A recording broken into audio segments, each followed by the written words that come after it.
Hi, Andrea here with Great Expectations Realty. Okay, so it's Monday. We're gonna talk about what's up Ocala. Before I get into that though, I'm going to share something with you guys and I'm going to try and get it said really quickly so I don't start crying again.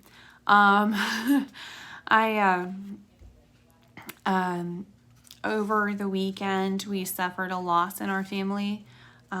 I guess some of you guys have seen my dog Bridget in some of the videos that I've done. Normally she's just walking in at inopportune times, but she's almost 14 years old and she passed away this weekend. So I basically spent the entire weekend bawling my eyes out. So anyway, we just, kind of went through that on Saturday evening. And like I said, she was an older puppy dog, but we're definitely feeling the loss. So anyway, okay. So again, I'm not going to talk about that too much because I have only started crying twice today, and that is a good day. So yeah, but she will be greatly, greatly missed by everybody in our family. So, okay, I'm going to move on because I could sit here and talk for like an hour about my dog, and I'm pretty sure you guys aren't watching for that. But, okay. So, what are we doing here? Oh, good grief. It's kind of another downer, but, sort of. There was actually an article in the paper that I was reading about,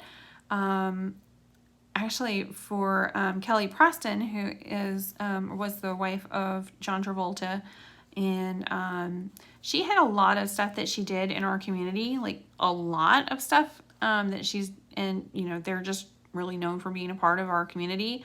So this is the 1-year anniversary of her passing away, and of course we want to send the family our condolences, of course. But we also, there's a lot of talk going around, and that's what the article was about, is, as a community, we want to do something to, maybe in memory of her, because she was such a huge part of our community. So there's been a lot of discussion about it, possibly, naming a county roadway section, or doing something, like a tree or a plaque or something like that, which doesn't really seem big enough, for as much as, she was a part of our lives. So anyway, so some of the cultural arts and sciences were talking about it. The Parks and Recreation was talking about it, but nobody's really come up with a really good sound idea as to what we can do. And of course, the family was not talking in the actual article, so it's not like we really know what their thoughts are. Of course, they could pretty much do whatever they wanted, I'm sure, but we want to be respectful, but at the same time we want to show our support and love towards them. So again, they were a huge part of our community, with the parks and the Moms and Park and the Marion Theater and just all sorts of stuff. So anyway, so I did like what Mayor Gwynn actually said. He said he was uncertain the best way to recognize Preston, but noted that the family might not want a memorial and may prefer to let her rest in peace. So I actually thought that was kind of a nice thought, because yeah, I mean, when you are a celebrity, I'm sure you have a lot of craziness attached to you, and maybe they just want to have something private. So anyway, but that was what was in the Ocala Star banner, and it was just, kind of talking about that, and I'm like, no, I really have no idea. But they do have a foundation that she started for youth after her son Jet passed away, and that was with the basically for education of young people. So anyway, okay, so trying to move on towards happier things and happier thoughts, because that's, I guess, what you guys are a little bit more used to. I'm a very positive person. We try and stick towards that, because it is extremely easy to go downhill really quickly on social media, and I do not want to do that. We want to stay positive and stay upbeat, and hopefully other people will follow in that endeavor. So everybody commenting, again, try and keep it positive. Speaking of positive, okay, so Tropical Storm Elsa It was kind of a hurricane for like 2.2 seconds. It hit Ocala. Nothing happened. I think one tree came down. It was like just nothing. So it was like a bunch of stuff. We did dump some rain on us, but it was just basically like one day on Wednesday. No major problems. There was a downed tree limb and some minor flooding in the city of Denellen. There was a flood watch in effect, but really, I didn't really see any flooding. Maybe, I don't know, in other areas possibly, but the storm had maximum sustained winds of 50 miles per hour. I definitely didn't feel anything like that at my house, but I'm sure somewhere it was 50 miles per hour for, a few seconds. But again, once it gets to Marion County, it's pretty much made landfall and then been, hours, if not a day in before it actually hits us. So we don't get a whole lot of that kind of stuff. So it really wasn't much of anything by the time it hit us. But like I said, I know at least one downed tree, and in the entire city of Denellen, there was a downed tree limb. So not too worried about it. All right. But there was a lot of stuff, news coverage and stuff, and it kind of freaks people out. It's like, oh my goodness, what's going to happen? What's going to happen? It's the unknown. It's the fear of the unknown is what's going to happen. All right.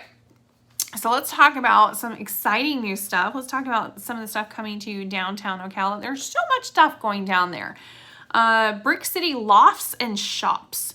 So the additional construction of 16 lofts and commercial space in downtown Ocala continues to be in the midst of commercial and residential growth boom.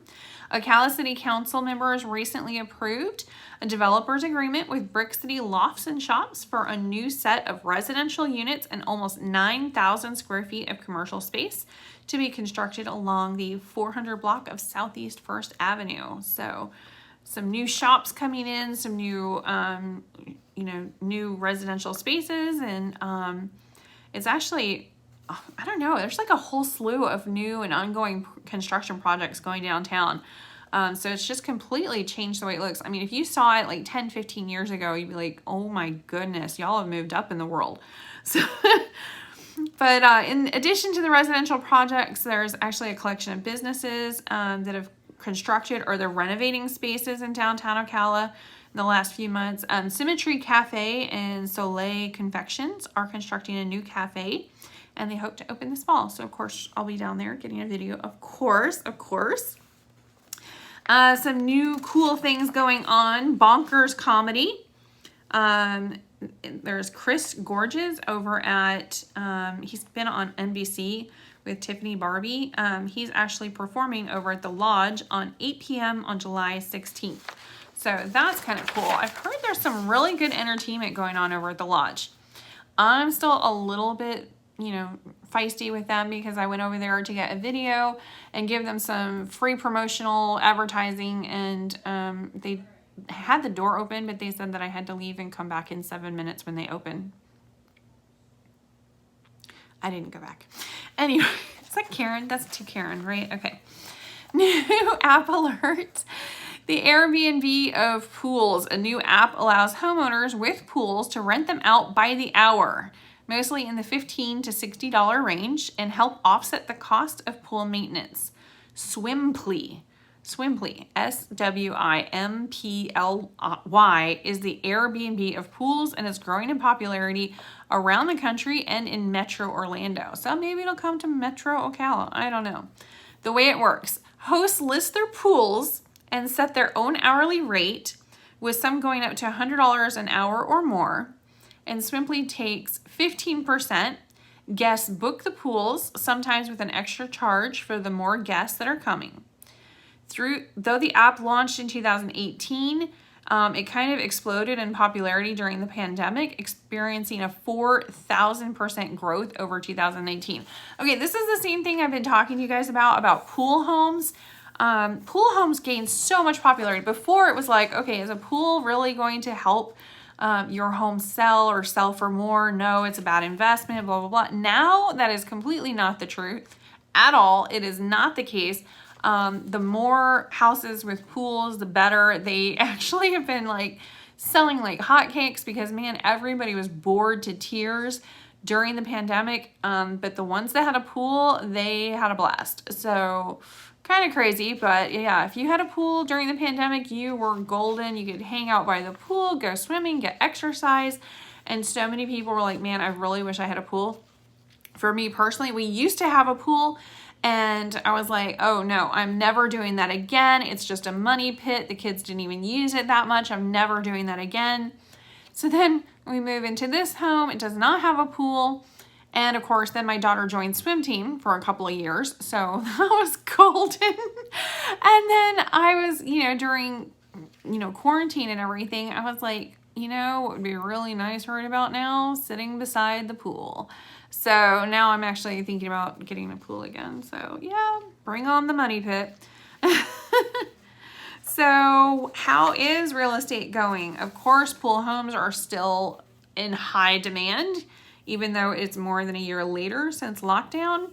But we, basically all houses are in high demand. So we currently have 21 new listings in the last 24 hours, and 49 of those are pending, or 49 listings are pending. I have noticed that there is a drop in prices though, as far as, some of the houses were just going astronomical. It was ridiculous. A house in the shores, just a regular cookie cutter house, was going for like $350,000. That is ridiculous. Y'all, seriously, no. So, while if you're doing brand new construction and it's hard to get the pieces and parts and the wood and the windows and all okay, I can see that being more expensive and a higher cost, and, it comes with a warranty and it's brand new and blah, blah, blah. But a resale home, no. So apparently a lot of people agree with me, and they are dropping the prices. So we'll see 10, 15, 30 different properties that are lowering their price. And we've also seen quite a few that are going back on the market because they don't appraise as well. So look for those deals, because the sellers, they don't want to haggle. They just want to get those houses sold, and they are ready to move on with their lives. So check for those listings. Those back on the market deals are phenomenal. Go for that. And also, those that are reducing their price and coming back down to reality, that's great too. All right, I think that's about it. Like I said, it's kind of a short video today. Yesterday and Saturday evening especially was really rough for my family, so we're just kind of, not quite at the speed of light, which is what we normally work at around here. But, there was a trauma. So anyway, all right, well, you guys have a great week. Hopefully you will definitely get in touch with us if you are interested in coming down to Ocala. And also, don't forget, we have a few videos coming out this week, one of which is our much anticipated 55 plus video, which is like more than 45 minutes long and had so much research in it. It's literally taken like 6 weeks to put this video together. So hopefully you guys enjoy that, okay? Because it was a lot of hard work. All right, y'all have a good one, and I will see you later. Bye.